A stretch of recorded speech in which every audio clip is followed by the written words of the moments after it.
Video viral detik-detik evakuasi sopir Avanza kecelakaan maut di Jonggol, selamat usai tergencet 2 jam. Proses evakuasi Asep dari dalam kendaraan berlangsung alot.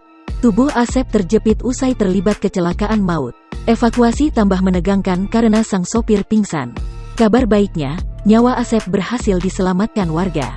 Sang sopir Toyota Avanza, Asep Sutisna, 30 tahun, sempat tergencet bagian depan mobil selama 2 jam setelah mobil yang ia kendarai bertabrakan dengan truk Fuso di Desa Menteng Sari, Kecamatan Cikalong Kulon, Kabupaten Cianjur, Selasa, tanggal 20 April tahun 2021. Ia pingsan dan menderita patah kaki setelah kendaraan yang dikemudikannya terlibat kecelakaan maut di Cianjur. Kendati demikian ia selamat setelah dievakuasi selama 2 jam dan berlangsung secara dramatis. Wawan Burhani, 41, sopir ambulans Desa Cinangsi, mengatakan, 3 orang warga dan petani dari kebun yang lewat sempat membantu mengeluarkan Asep yang tergencet.